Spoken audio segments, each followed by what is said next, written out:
Hello, everyone, and welcome to another episode of the Omnia Performance Podcast with a very sniffly, ill version of me, Fergus Crawley. Yeah, And a slightly less sniffly, but still on the same bus version of me, Big Jonny Payne.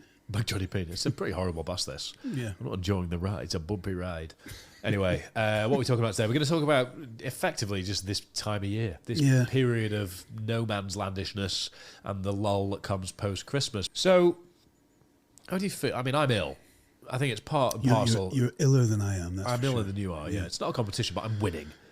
But it's if I was being look at that two ways, man. You might be losing. If I was being totally honest with myself, I'd say this is an illness that has been significantly exacerbated by a period of. I think I drank more in December than I have drank January through November in 2022 and 2023 combined. Yeah, and it wasn't. It was only to excess on Hogmanay, and I had a really good time doing it. I don't regret a thing, but I feel rough. Yeah. And I felt pretty cognitively drained and irritable from Christmas Eve until probably the 30th, and then kind of the 30th I met up with some friends for a poker night, and then a big New Year's Eve the following day went back into that sort of comatose lull of sorts where I just feel a little bit slow and irritable and not quite as excited about things. But I think what's really bothering me this week is I felt the things I know I'm passionate and excited about I haven't felt as passionate and excited about. And that's frustrating because it's multifactorial, isn't it? It's so hard to remember and hold yourself accountable to the fact that. Well, that's what's been good though. There was a conversations. There's a reason. There's a bloody good reason for it. You've just stated yourself. You had a poker night with your mates. You had a great night out. You were visiting family. I came second. I almost won. Went all in, and then everything went. To be fair, we were rushed because the time was marching on. But I lost for those interested. Oh, well. So you've got these all these different really positive factors, and in amongst them, I guess culturally, we tend to lean into kind of having a beverage or eat. I think food was a big thing for me as well. Like excessive. I didn't sleep well for like a week. I was talking to somebody about one of our athletes. Hello Ben, if you're listening, about the phantom 3 kilos that kind of appears and then disappears. But he's a nutritionist, and as am I, and we have the roles we've got. Yet you still look at it. You stand on the scale. You look at yourself in your mirror. Oh my God, I've done things I can't undo. And then 2-3 days later, because of the amount of food, as you were saying, all the carbohydrates have been in there, all the water that floods into your system and binds to that, and then the booze, which kind of makes counteracts all of that, fluffy, horrible ball. All that kind of stuff goes in, and then you suddenly lose that 3 kilos. But what you don't lose is the kind of post-party malaise that comes along with it. Yeah. So you had a big night out. Hogmanay was relatively busy for me, but we had the kids, and so we didn't hit the drink too hard. But I spent most of Christmas and New Year just enjoying beers. I don't know if you saw, I got my yearly delivery of Chimay. And your annual Belgian high ABV beers. Yeah, and I really enjoyed them, and I was never drunk. But at the same time, food, I was drinking. I didn't train the way I normally would. There wasn't any kind of routine there at all. I went out for a run, but it was just a token effort. And then you get back into the real world, and by the time you've had like that kind of 10 to 14 days off, that's enough to unpick habits, isn't it? Yeah. And then but you try and refine those habits, you find yourself out of sync with them. In your case, probably more so than me, you've kind of gone through that slight immune system depression that's come with these big things. And to be fair to you, you were in a bit of a state of still recovering, I think, from a real heavy kind of campaign that you had before training wise. Yeah. So all this comes, you get this kind of dampening effect, and so now we're in this kind of. It's been good conversations because we're able to kind of talk to each other about it, and that normalizes and allows you to go, yeah, okay, I guess it's not just me, it's not just in my head. But then we've got to kind of start trying to put those habits back in place and start to pick it back up and really kind of get the pace back. And it feels hard, doesn't it? It's what it really reaffirms to me, which sounds probably wrong, but it really reaffirms to me that I will only drink if it's justifiable and I'm really bought in. Because I barely drink most of the year. But Christmas, I found myself just habitually having a glass of wine with dinner with my parents because that's kind of what they do. And then that sort of 4, 5, 6 day just malaise that came with it is really what's beating me up. And then big spike from a night out with my friends for the first time since Stag Do in October that's just put me on my arse. I knew it would, but again, I said, I'm on my arse. Who could have seen this coming? Well, you, in fact. It's not just that big night, it's what you've just described as well. It's those days. It's the steps up towards that, yeah. I was saying to Ash that 2 or 3 drinks over the course of the day, and then you sit at night and, like you say, a glass of wine, and we're having some mulled wine, warming that, but by the time you've done that, over the course of X amount of hours, you've had 7 or 8 drinks. Yeah. That's quite a lot of drink. Yeah. And then your sleep's affected. That's the big thing for me. Oh, massively. Because you're not going to sleep. You're just falling unconscious and getting back up again. There's no. Your whoop will tell you. This is not recovery. This is just do you want to know a secret? Being unconscious. My whoop ran out of charge on the 29th. That's probably best not to know. And I selectively didn't recharge it again until the 2nd. Yeah, there is probably some sense in that. knowing what it might have said is enough without actually having it confirmed. You're doing yourself irreparable damage here. Yeah, please stop. We phoned the police. But no, I think it reaffirms to me what I already know. But I fell into a trap this year of complacent foolishness. And I think that was largely down to Christmas Eve around 40k in the morning, and then I felt like, you know what, that's a big shift. You can now just settle into food and drink. Food, drink, and be merry. Real relax here. Yeah. But after Christmas Eve and Christmas Day, come Boxing Day, I was working hard on making sure everyone was up to date programming and the last phases of the wintering PDF and all that sort of stuff. Yeah, and I kind of was over it. But then because nobody else in the household the festivities were ongoing, even though I'd sort of mentally checked out, so I kind of just, due to environment, checked back in. And then we had my godfather and my brother's godfather over on the 27th for like a essentially post-wedding celebration, because we had a very small immediate family sort of wedding, so they wanted to see us in that setting, which meant it was kind of, again, festivities some continued. Libations. And then by the 28th I was just a bit, oh god, and I think that was just the environment I was in disarmed what I know, which is I avoid booze unless the social occasion justifies it, because booze is generally quite stupid. It is, mate, it is. But I don't want to. Again, what we don't want to do is we don't in any way sound high and mighty, because there's corners of the internet that do that. But also, we don't want to sound in any way. I have just very much encouraged binge drinking, which I'm conscious of, and I want to make crystal clear that that's not essentially what I'm saying, but it kind of is. Sort of. Well, what you're that's saying, my reaction. That's my interaction with it anyway. So there's 2 things that I wanted to discuss specifically. Is one that you've just touched on, is this kind of all or nothing approach, which I don't agree with at all. Again, I've said this many times in this podcast. I'm a very all or nothing bloke there. That's the problem, isn't it? Yeah, everybody knows I like a drink, but also, interestingly enough, I can't remember the last time I was drunk. I just like to have a beer. Yeah. We got a little bit drunk on our works night out. I wasn't drunk. I wasn't drunk as Scott. Or Jamie.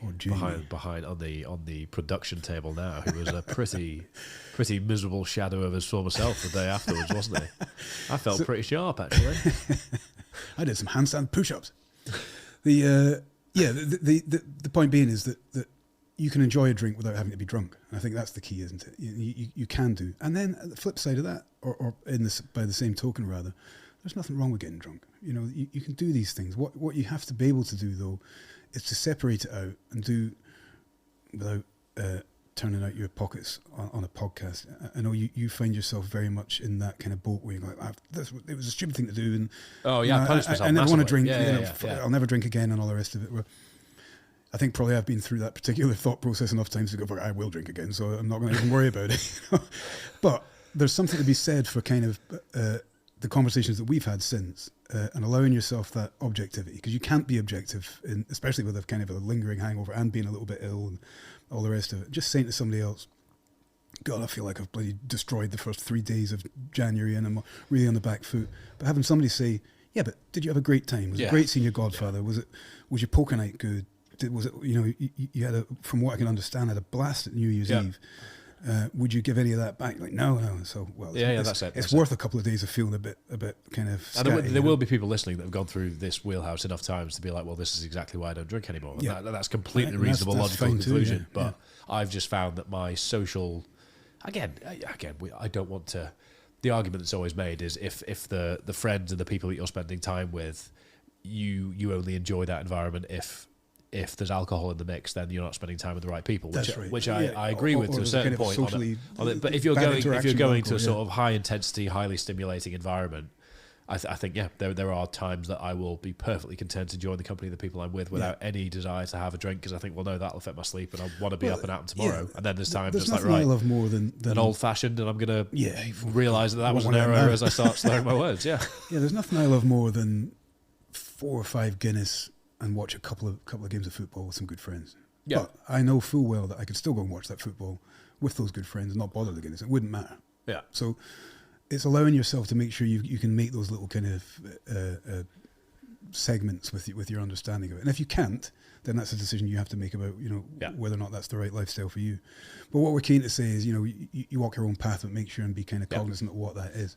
And constantly hold yourself up accountable to how you actually truly feel about these things. Because I have... This is what journaling I'm and unlike things you, where I comes won't in. even have one drink, because I know that one drink will affect my sleep. Yeah. So my logic is, if I'm compromising on sleep, recovery, cognitive ability, training performance, all these things, I'm only going to do it when the situation justifies it. We had that conversation on this podcast 6 or so months ago, where I had been of the opinion for many years that a couple of drinks won't bother me. It wasn't every night, but I'll have a couple of Guinness tonight, and it did affect me. It was the whoop actually that told me as much. And then I kind of looked at it. It was drastic. There's nowhere to hide. Yeah, and it There's really nowhere to hide, was. yeah. It was like, no, this is way more affecting me than I thought. And so again, for me, it wasn't a problem. So, well, I just won't have it, But then the flip side of that, if I want to watch the football, I'll make sure that the next day's clear and all that kind of stuff. So what's good probably, or useful probably for the podcast then, is how do you come out of this? How do you come back? Yeah. What's that was the ramp in, and then what's the ramp out? a pretty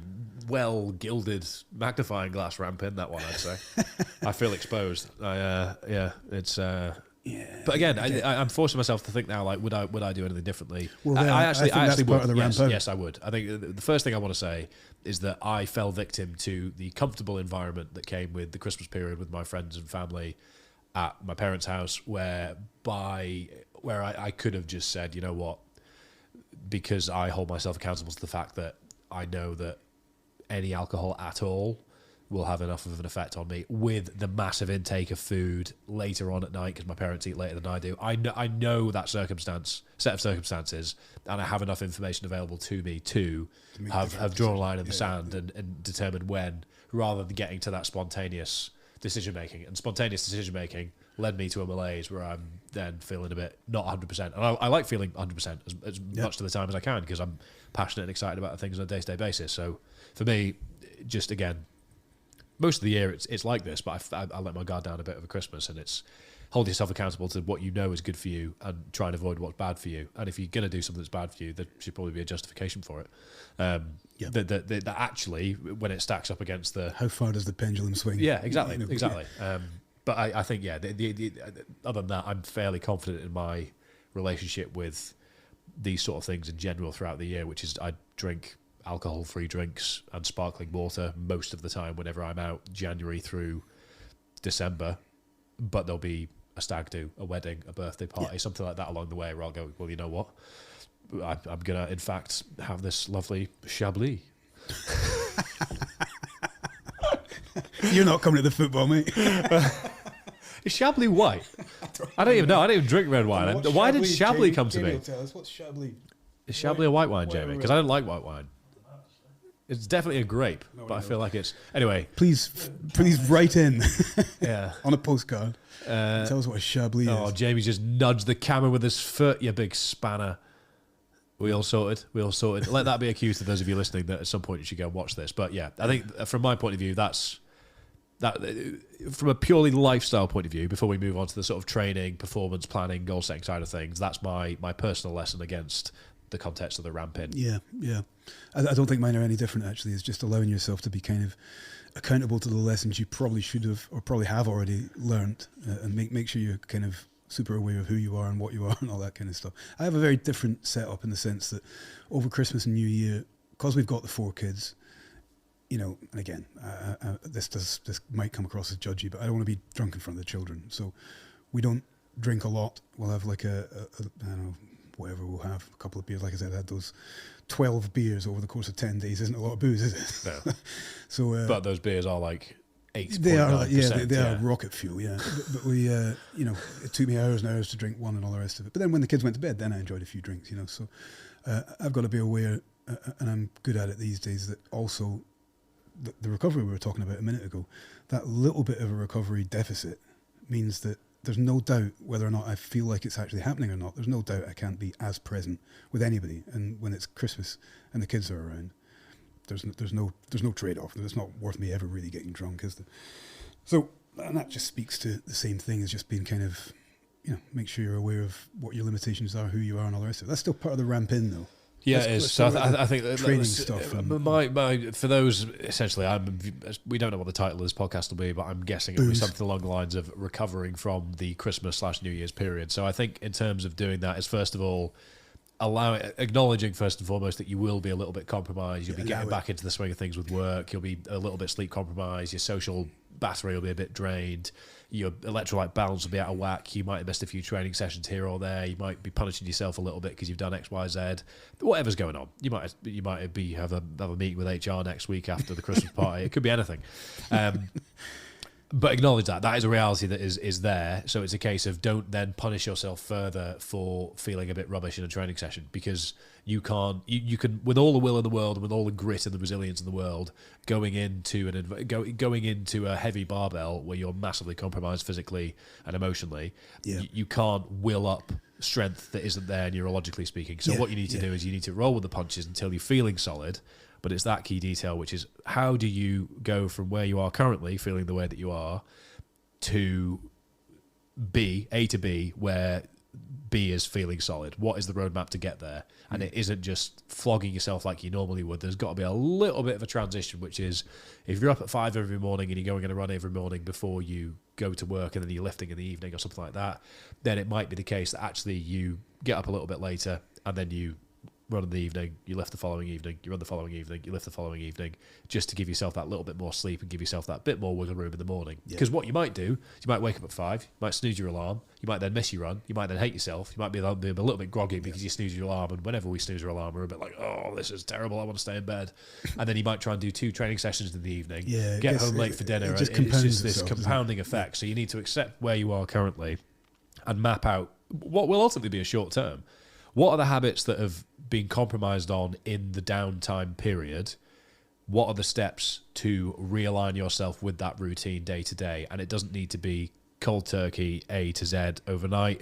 It can be a bit of a work towards that over a week, 2 weeks, or even the whole month. January is a sort of a down period for a lot of people, and you're ramping back into those hundreds of work emails that come through. But you've got to look at reality. And toxic positivity and toxic hustle and grind this, grind that. I don't like the word toxic because it's very weirdly associated. But if you are putting yourself in a position where you have a quote-unquote toxic relationship with trying to recover from a self-inflicted period of time, you're only going to punish yourself further and further, because that is the mechanism at play. It's the same mechanism really as... it's worth mentioning that I feel like a massive hypocrite saying all of that out loud, because I felt all of those things and tried all those things. Well, no, I guess that's why you're in a good position to talk about them, because you're speaking from a position of experience there, immediate experience too.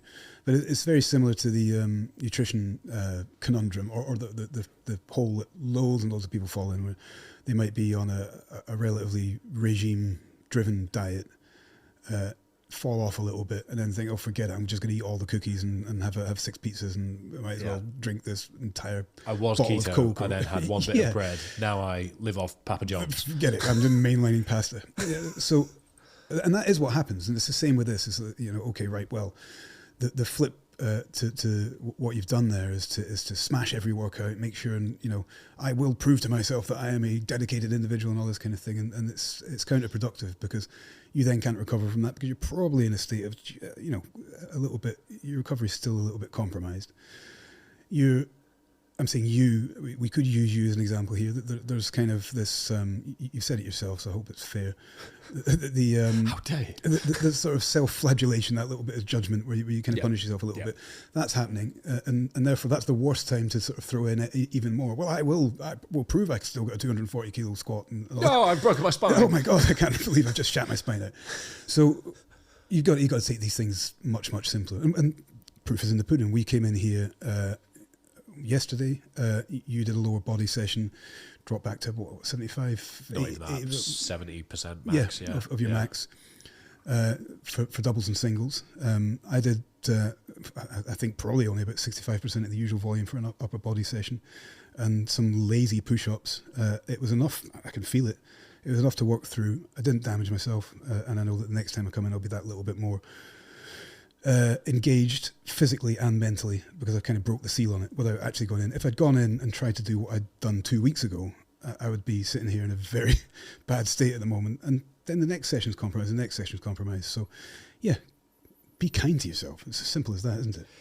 And trust in the toolbox that you've probably, anyone listening to this, I'm confident is aware enough of their own well-being and mental health to be able to hold themselves accountable to some tools that they've equipped themselves with, to know what's good for them, know what isn't good for them, and what the constant thing should be to hold themselves accountable and keep themselves afloat day to day. I go back to the ABC principle that we used on Ben Nevis and Project Vertical. It was Doug actually that gave us the ABC. That was ABC, which essentially followed the logic of most of the time you'll be feeling a B, which is just sort of kicking on, in neither here nor there, just head down and doing it. Sometimes you'll be elated, you'll be having a great time, you'll be basking in the glory of the environment and the fact that we're doing this thing and we're feeling good, and that'll be an A. And then sometimes you'll slip into a C that will be you can get creative with what that stands for, how you're feeling, and you'll feel dreadful, you'll hate everything, you'll see no way out of it, you'll think there's no way that this feeling will subside, but it will, and you'll go between those things. And if you can make B the constant, it means the moments of A will be very rewarding, and when you find yourself in a C, you can have faith and confidence that through the toolbox that you've equipped yourself with by spending time in B, you'll be able to get yourself out of it. And I think that's the real crux based on how I felt this week and the conversations I've had with athletes, clients, friends, all those people. Yeah. It's been a recurring conversation for obvious reasons. Just have faith that if you do the work on a regular basis that we talk about on this podcast and every other podcast in the world talks about, then you are already doing a lot more than most people to hold yourself accountable to how you feel, which means that you can have faith that by thinking about that stuff and taking action on it, more importantly, day to day, you'll crawl your way back to that constant state of being, so that when Christmas next year runs around, you can maybe learn a little bit more experientially. Is there? Yeah. It's that old adage of no one feeling will last forever. You got to make sure you apply that at both ends. You know, if you get this mighty high where you hit your PBs, your training week's gone great, you look at some kind of Greek god in the mirror and all the rest of it. That's not going to last forever. You know, you just enjoy it while it's there. Flip side, you see, as you said, that feeling of feeling a little bit like you let yourself down or just under the weather or whatever. That's not going to last forever either. But you've got to manage yourself out of it carefully and be kind to yourself in amongst it. I guess in a nice segue to what it is that we're doing in the moment, although I think this podcast will come out after the start of it, something else that's very useful, and I guess you and I are doing it here. We've done it with Jamie and Scott in the office, is lean into your community. You know, we've got the wintering starting, and we know that we've got a great big intake of people who have just been through the same thing. They're itching to get started, but they probably all come from perhaps a little bit of a hampered background where they've had the Christmas period and everybody's keen. But if you can lean into it's more common in Britain than it is in America, I think. But we're seeing those conversations happen in the little forums that we've got as well, where people are saying, "Yeah, me too." And actually, the me too scenario there, being able to normalize that, being able to kind of triangulate that evidence and have other people say, "Yeah, I feel the same way too," is very comforting and allows you the opportunity to be that little bit more objective about things. So. That's that. I think, I mean, that wasn't particularly prescriptive, but let the lesson be that if you're feeling a little bit rough and you think that we are not in the same category because we like to train at a high level and commit to things that are pretty intimidating and present those things online, we do the same things. So it's fun being human. This high and mighty Gogginsy style culture is not something we buy into. We too are victim to the human things that fall foul at this time of year, but it's not. What matters most is what you do next with all these things. Such as a rich tapestry of life, and other such cliches. Yes. I'd say that was fairly solid, but essentially, I feel A, like a hypocrite. B, that's actually been very valuable for me. I feel like I'd quite like to go for a pint. Oh well. I think you've interpreted everything wrong, Johnny. I've missed my own point. You fool. So, whether you're doing dry January, whether you've got a big weekend planned, whether you're straight back into training, whether you weren't drinking at all, whether you weren't eating to excess at all, however you've interacted with the festive period, there was no right or wrong in our eyes. Yeah. I'm sure there could probably be some wrongs if you were, that's down to you. Mowing down old ladies in your pickup truck. That's probably wrong as a Christmas period activity. But as far as I'm aware, They know what they did. nobody's been doing that. So if we can keep it that way, that would be great. If you could also do all of the podcasting admin things, that would be fantastic. And we really appreciate you all being here and wish you all the best for a positive, exciting and fruitful 2024. And I look forward to redoing this podcast early 2025 to see if we've fallen into the exact same trap all over we again. we just rehash the whole thing. And, Just upload it again and see if nobody notices. Superimpose a different hat on or something, job done. Easy. It doesn't say Stu, it says Kev on your hat. Stu, it's Stussy. I know that, but it does say, it literally says STU, so your style is streetwear. You've Your ruined name is Johnny, not Stu. Idiot. Anyway, that's it. Johnny's hat will say Kev, K-E-V, next time. Dad. And now he's annoyed that I'm taking the piss out of his street swag. And I can see the irritation in his eyes. So, all right, we're done. Thank you, everyone. Goodbye. Goodbye. Have a good afternoon, morning, evening, wherever you are. Adios.